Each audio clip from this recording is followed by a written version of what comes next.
Let every go signal remind you that you do go farther with Signal gasoline. The Signal Oil Program. Signal Oil brings you another strange tale by the Whistler. Tonight, the story of a man who gambled with life and of the tale the dead man told.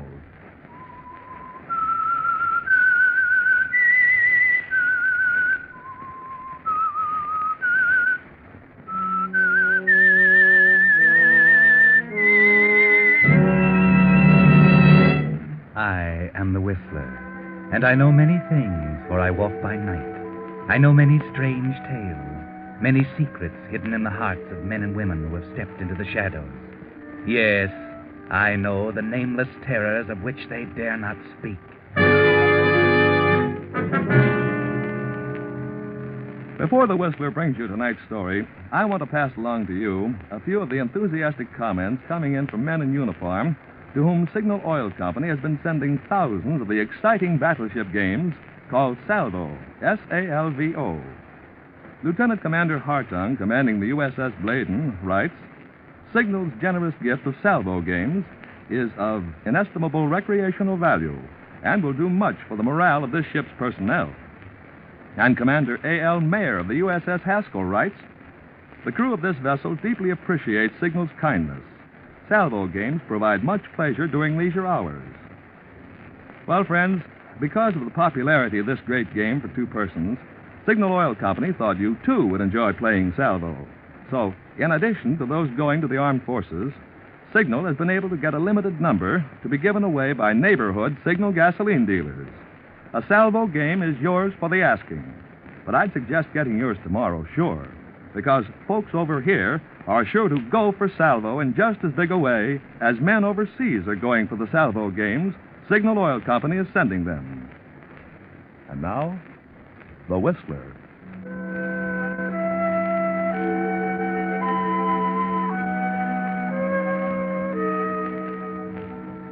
A driving rain slants down outside the Golden Pheasant nightclub. It drenches the streets, but it doesn't seem to dampen the gaiety of the crowd inside. Yes, it's a gay crowd, happy and carefree, which just goes to prove once again that all that glitters is not gold. A couple detach themselves, make the short dash from door to curb, and climb into a car. They seem far from carefree. I can't understand it. It's only 11 o'clock. How come you're tired already? Oh, I'm not tired. Just want to go home. Okay, so we're going home. Darling. What? Don't be angry with me. Oh, I'm not. How can I be angry with you? Sandra... You're so sweet.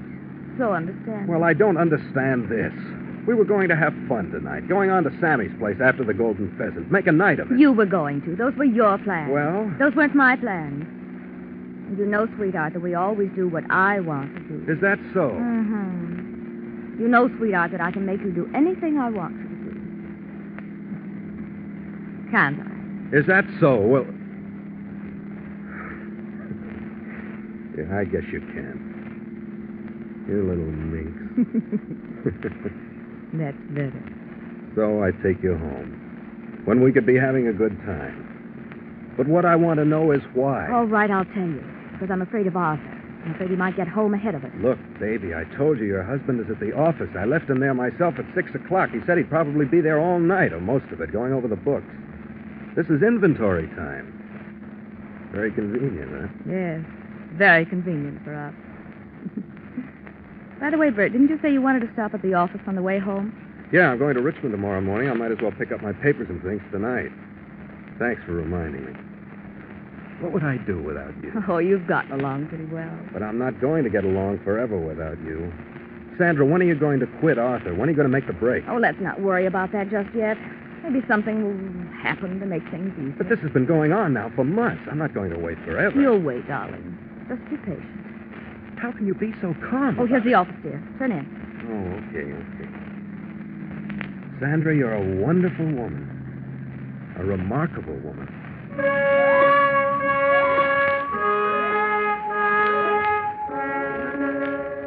Yes, Bert Williams, Sandra's a remarkable woman. So remarkable that you're risking everything to be near her. Your friendship for Arthur, her husband.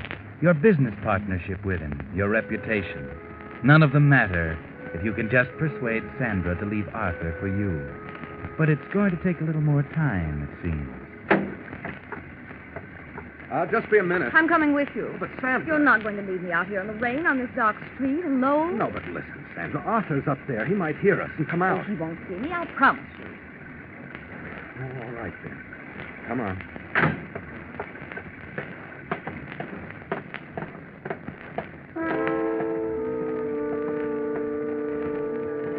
He might as well find out now as later anyway, mightn't he, Bert? That might be the best way, just get it over with. So you walk up, not being especially careful about the footsteps. Down the hall, into your office. Get the papers. Back past his office. Across that patch of light on the floor, coming through his closed door. That's funny. Shh. What? Listen. Not a sound. Well, he wouldn't be talking to himself. No, but maybe he's already gone and forgotten to turn out the light. Arthur and waste electricity? Not Arthur. Oh, still, he might have. Maybe you better stick your head in and see. I'll stand back out of sight. He'll never know. But, Sam... You might as well. Besides, he'd think it was funny you didn't stop and say goodnight. Yeah, I suppose so. Okay, just a minute. Hi there, you old workhorse. What are you up to? Well, he must have fallen asleep. Arthur, this is a fine way to act. Come on, wake... Arthur. Arthur. Good Lord. Bert? Sandra, stay out of here. What's the matter? Something wrong? Sandra, go backstage. Something the matter with Arthur? Why is he lying there with his head on the desk? What? Oh! Oh! Arthur! Sandra, be calm. I don't know what happened, but... He's dead, isn't he? Yes, he's dead, all right.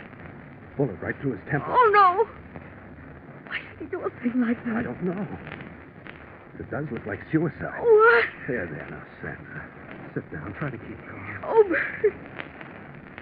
I was through with him. I was going to leave him, but I never wished him dead. Of course not, darling. I know that. Now, just take it easy. I can't believe he'd commit suicide. Why? Well, maybe he left a note. They usually do. Let's see. Here. There is something on the desk. Here. Here, look. It's addressed to me. You? Yeah. Dear Bert, this will probably be a shock to you, but believe me, it's best. Business is bad, but that's only part of it. You'll be able to carry on with me out of the way. Just one thing, look after Sandra for me, will you? Goodbye, Arthur. Oh, Arthur. How could he do such a thing? I can't tell from this whether he knew or not. What does this mean? You'll be able to carry on with me out of the way. I don't know unless... Of course, he meant the insurance. Insurance? Yes. Didn't you two have some kind of partnership insurance? Yes, that's right, of course. We took it out when we first started in business. If one of us died, the other got $100,000. Yes, that's what he meant. Business was bad, but if he died, you'd get $100,000 to help with the business. Only Sandra... Oh, what a fool. He made a terrible mistake. Why? I won't get any 100,000. I won't get a cent. Oh, why not? Because there's a suicide clause in the insurance. It's paid for any natural or accidental death, but not for suicide. Suicide voids the insurance. It was all for nothing. He did it all for nothing. Oh, Arthur. Yes, he was a fool even in death. Bert, how can you talk like that? Why not, Sandra? He stood between me and what I wanted most in the world, you. Now there's nothing standing between us. We can be married, live the life we've wanted together. But I haven't a cent outside the business. Don't worry, we'll think of a way. It's ironic, you know. Only we had that 100,000. Yeah, we might have, too, if only he hadn't made it so obviously suicide. You don't suppose Suppose what? it is suicide, isn't it? It couldn't have been... Murder? Good Lord, Sandra, who could have murdered him? I don't know, but a robber, somebody. No. Of course it's suicide. There's the note, obviously a suicide note. Of course, naturally. If there hadn't been a note, it might have looked like murder. Sandra, listen. If there was no note, if the police didn't find a note, it might look like murder to them. What do you mean? And if they called it murder, the insurance company would pay the 100,000. You're not thinking. Why not? What difference would it make to him? He must have intended that I get the insurance money. Well, why should I be robbed of it just because he forgot something? Bert, it's not right. Why not? It's what he wanted. We're just carrying out the wishes of the dead. It's nobody else's business. But you're forgetting if it looks like murder, then it is somebody else's business. The police. They'd have to find the murderer. Which they couldn't do. Because there is no murderer. But they might accuse even you. Me? Yes, I hadn't thought of that. A gun. Whose gun is that? I didn't know Art had a gun. He didn't. Oh, good Lord, that's my gun. He must have taken it out of my desk. Your gun? But then they would think that Yes, unless... Wait a minute. Would they? it would have your fingerprints on it. Naturally, it's my gun. And it has his on it, too, because he used it. That would prove it was suicide. Yes, unless we wipe them off. And put mine back on. The murderer would wipe his off anyway. But it would be natural for mine to be there. Yes, that's right, of course. But they still might say you killed him for the insurance. They might say that, but... Look, Sandra, I have a perfect alibi. I was with you. We've been at the Golden Pheasant all evening since 7:30. Plenty of people saw us there. Now, wait a minute, please. Think a minute more. I wouldn't want anything to happen to you now. Darling, don't worry. It's simple. They couldn't possibly convict me, even if they did decide I did it. Now, don't worry. Everything's going to be all right. I'll just wipe the prints off with my scarf. Then grip the gun there. Wipe it again, but not too well, so some of my prints will be left on. Now I drop it carelessly on the floor. Now the note. Just touch a match to it. There goes the evidence. Just a pile of ashes in the ashtray. Couldn't they get you for destroying evidence? Not if they don't know it ever existed, and how can they? Only you and I know. But if they find the ashes in the ashtray, won't they examine them or something? But they won't find them. Because now we dump the ashtray out the window and scatter the ashes to the four winds. There, that does it. Now we're all set. Oh, darling, I hope so. I'm scared. Don't be, baby. It'll be simple. Just leave it to me. And you better cry a little more, so you'll be properly tear-stained when the police get here. Police? Sure. That's the next step. Hello, operator. Get me the police station. Yes, the homicide division.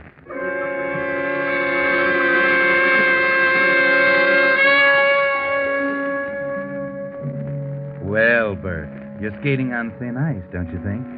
Making the police believe that Arthur's suicide is murder and possibly making them think you did it. That's a dangerous game you're playing. But now that it's done, the police seem to fall for your trick. At the coroner's inquest, they're eyeing you with suspicion. Your testimony to the coroner doesn't help much. No, I definitely don't think it's suicide. He wasn't the type to commit suicide. He had no reason to that I know of. Then perhaps he had enemies who might have wanted to put him out of the way. No, not that I know of. The coroner seems satisfied with your testimony. Then Sandra answers the question. Yes, Mr. Williams and I spent the entire evening at the Golden Pheasant nightclub. And your husband didn't come along? He said he had some work to do. We dropped in at 11 to pick him up. That's when we found him. Did your husband ever speak of taking his life? Was he despondent? Oh, no. Never. Mrs. Albers, do you think your husband committed suicide? I feel sure that if he were to do such a thing, he would at least have left me a note. Some explanation. But he didn't. Therefore, I can't believe he took his own life. That went over big, didn't it, Bert? That practically clinched it. They can't call it suicide now. Sandra convinced them. But just to add another link, there's the police officer to add his testimony. The bullet entered the right temple on a 250-degree angle. That is, slightly from the rear and moving forward. Powder burns on the skin indicated that the gun was not held directly to the head, but several inches from it, perhaps 3 or 4. In your estimation, Captain, could it have been possible for the dead man to have fired the fatal shot himself? Well, yes, possible, but it would have been an awkward position. If he had shot himself, it would seem more logical for him to have placed the muzzle directly against his temple. Yeah. And in your opinion, the gun was probably fired by someone else. Someone who came up from behind him, perhaps. Well, that would only be an opinion. It might not have been. It could have been either. Well, Bert, there's a break for you. A break you hadn't counted on. Arthur was very obliging. You can see him right now, deciding to hold the gun away from his head. No doubt he wanted to avoid unnecessary unpleasantness. He was so fastidious. Well, offer up a few thanks, Bert, because that did it. The coroner's jury has reached its verdict. The jury finds the deceased, Arthur Albers, met death at the hands of a person or persons unknown.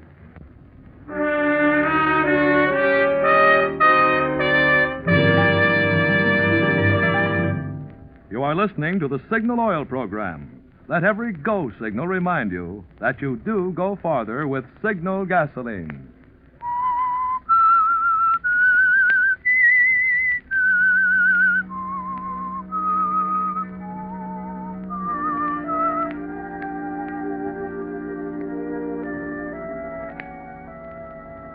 Well, Bert Williams, you pulled it off, didn't you? The coroner's jury called it murder by person or persons unknown. Oh, there'll be an investigation, but you're not worried about that. You'll be able to prove that you didn't do it. But now you've fixed it so that you can get that $100,000. Go ahead. Go on down to the insurance company and collect it. Yes, naturally, Mr. Williams, you want the insurance benefit. It's rather customary to give us a little time to investigate a case like this, in which there seems to be some question of doubt. But I need the money right away. The business, you see. Yes, of course. I understand that. But, you see, in case it were later proved that Mr. Albert's death was by suicide, then we'd not be able to pay it. I know that, but the coroner's jury has already said that it was murder. Unless I'm very much mistaken, that makes it legal. Yes, unless we could prove otherwise. You mean you'll investigate further on your own? Yes, of course. We're required to do so. But you're also required to pay me, since it's officially called murder, at least until you prove otherwise? Yes? Then I'll take that chance.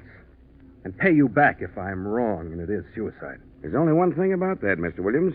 By taking the money now, I warn you, you might be laying yourself open to suspicion of fraud in case it turned out to be suicide. Fraud? Yeah, now please don't misunderstand, or don't... I'm not accusing you of anything. I only warn you that the courts might view your action as suspicious. I'm suggesting that it might be better to wait, let the decision be final before you collect your benefit. I'll take the chance. I want the money now. Very well, Mr. Williams. As you wish.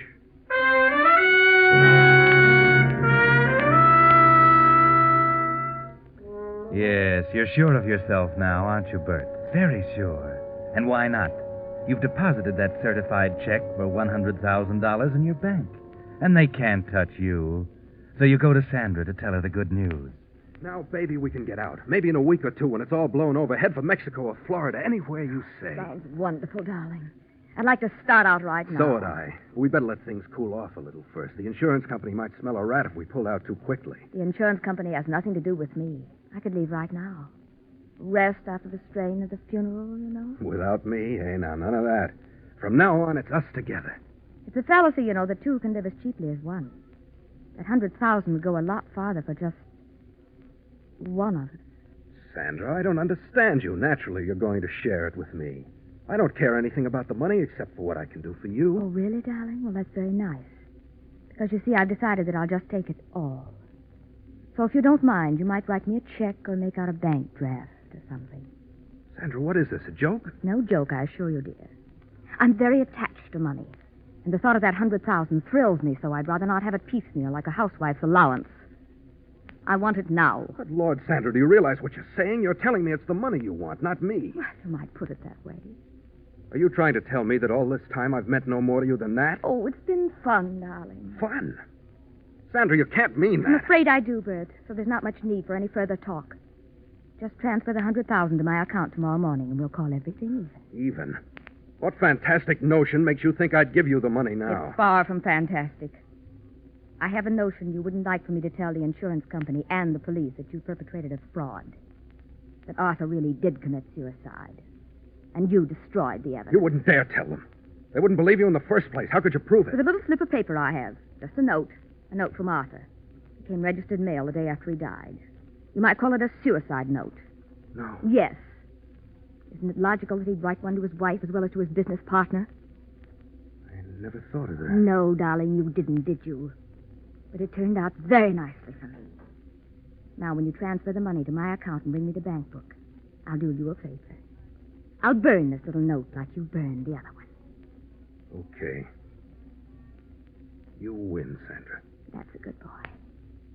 I'll expect you then about 10 in the morning.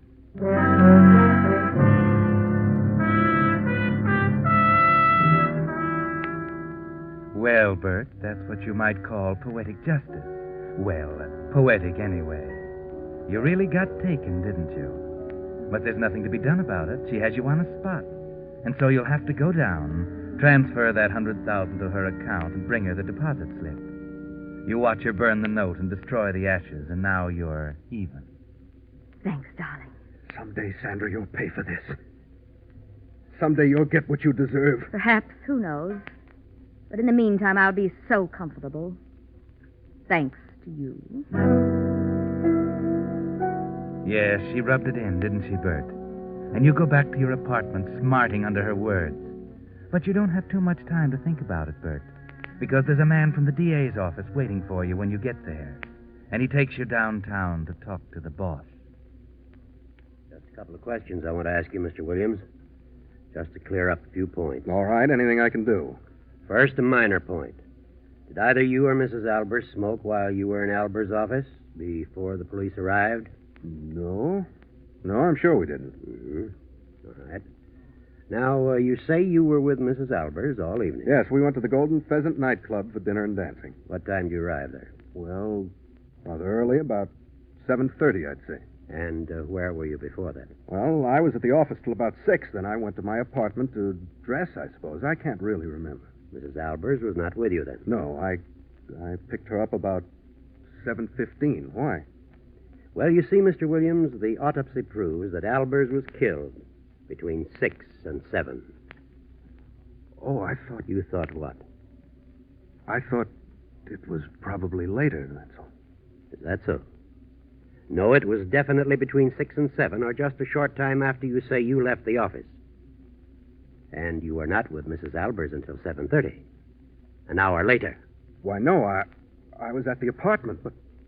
Well, I'm sure I can prove that. The elevator boy would have seen me. And the maid, I have a maid. She testified that I was there. Mr. Williams, I'm not questioning where you were.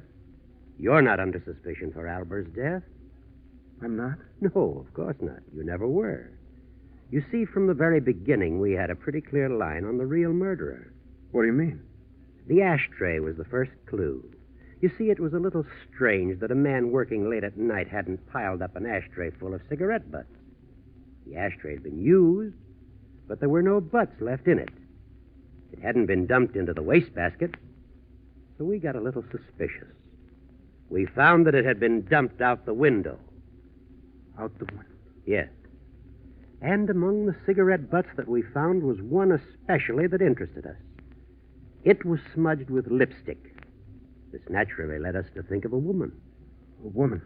Not one... No, not one of the office employees, because we found that the janitress had cleaned that ashtray about 6. After all but Mr. Albers had left for the day. And you told us that Mrs. Albers didn't smoke when you two came in later that night. Yes, that's right. Mm-hmm. That meant that there was a woman there about the time Albers died. So we began looking around, and we got the main clue from the dead man's lips. From the... Yes. You might almost say he told us. You see, on his lip was a smudge of lipstick. That told us that indeed there had been a woman there, and she had been someone known intimately enough to kiss him, and incidentally to stand behind him without arousing his suspicion, from where she placed the gun to his head and fired. But that might have been his wife's lipstick. Yes, it might, mightn't it? But, I mean, it could have been there all day, ever since she kissed him goodbye that morning. It's possible, but not probable. He'd have seen it and wiped it off, or it would have worn off. But anyway, the next clue pointed in the same direction. Your prints on the gun had been smudged with some kind of fabric, not a handkerchief. We decided it could have been gloves worn by the murderer. Not leather gloves, but cloth gloves like a woman wears. Now, what woman might know where you kept your gun, be in the habit of kissing Albers, and so on? Only one, since Albers was the kind of a man he was. His wife. You mean you're charging Sandra with the murder? Yes. You clinched it with what you just told me. What do you mean? You told me the truth. that you didn't pick Sandra Albers up until 7:15. She slipped. She told me you picked her up shortly after 6, at exactly the time she was killing her husband. No, she didn't do it. You're making a terrible mistake. I know she didn't do it. How do you know, Mr. Williams? Because Arthur Albers committed suicide. Oh, come now, Williams. He did. There was a note, a suicide note. What happened to it? I burned it. I burned it so it would look like murder and I'd get the insurance money. Mr. Williams, I know how you feel about Mrs. Albers, and I know you're trying to protect her. But I warn you, she's not worth lying for. She's going to be prosecuted for the murder of her husband, and she's going to be convicted. Nothing you say can help her.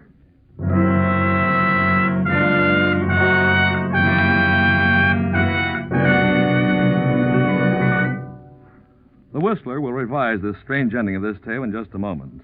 Meanwhile, I'd like to tell you about Roy Jacobson, for 13 years a Signal gasoline dealer in Berkeley, California.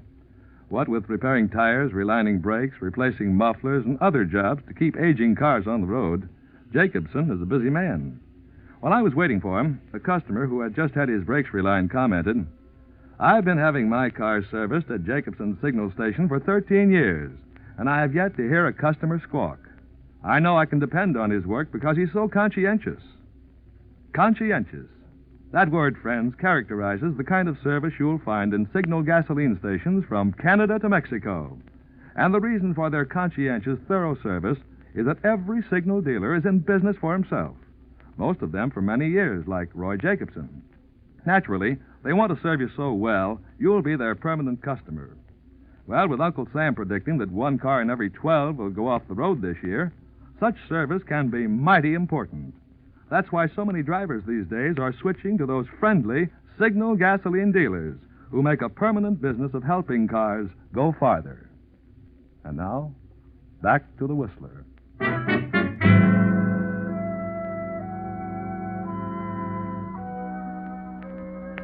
Well, the district attorney was right. He did convict Sandra Albers for the murder of her husband. All through the trial, Bert Williams kept trying to explain the clues they brought in, kept protesting Sandra's innocence, but it was no use. Nobody believed him. And when she died, something happened to him. He said he'd murdered her, that ghosts haunted him, that he heard her calling to him. His friends decided his mind had snapped and they had him put away. Too bad. No need for it at all. No. Because what Bert didn't know was that Sandra really had killed her husband. Yes, the district attorney was right.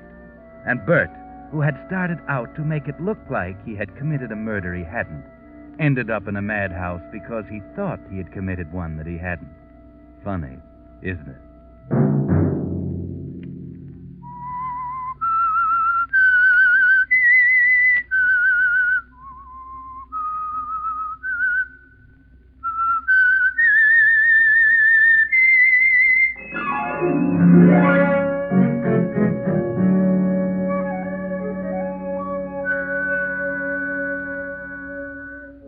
Next Monday at 9 o'clock, the Signal Oil program will bring you another strange tale by the Whistler.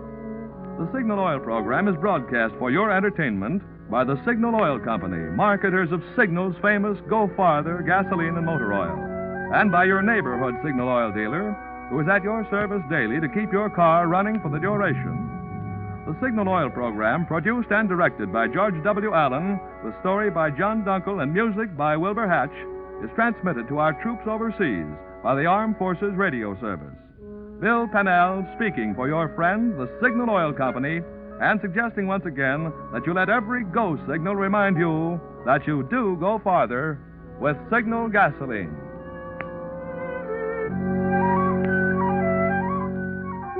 This is CBS, the Columbia Broadcasting System.